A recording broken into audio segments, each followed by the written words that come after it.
Hi everybody, I'm back. Nice little 10-day vacation. My wife and I went over to the old country.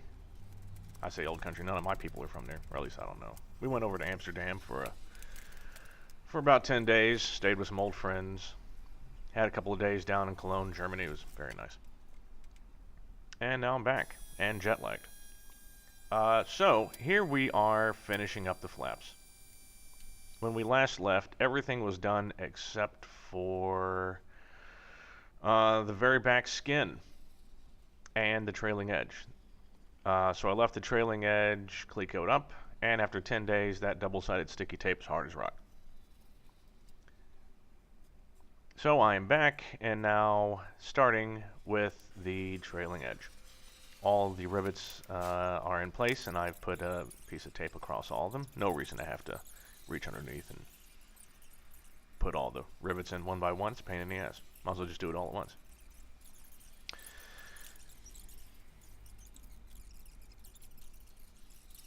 Here I am showing off a few pieces of the tanks.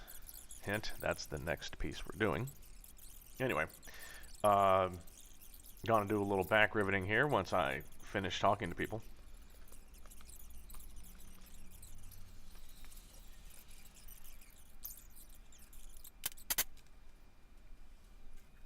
So what I did was I put one cleco in place just to make sure the very center was lined up, and then I went and clecoed all of the ribs to the back skins.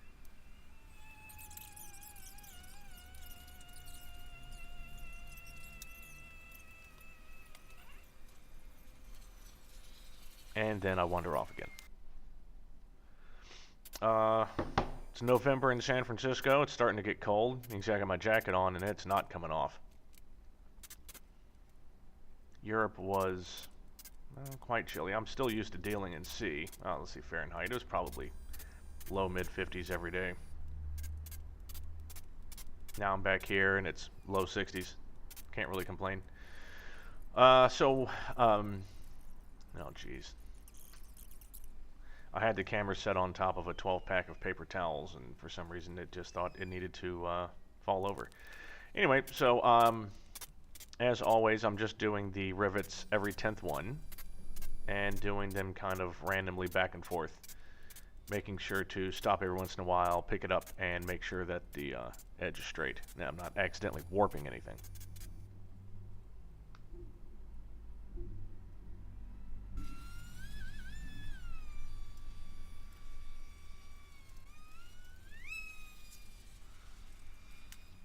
And I was very satisfied with the straightness. Of course, ironically, as you just saw, I, for some reason, had left one of the trailing edge rivets on the left flap unset. Who knows? I didn't even notice it. Someone else had to point it out to me. So I took care of that.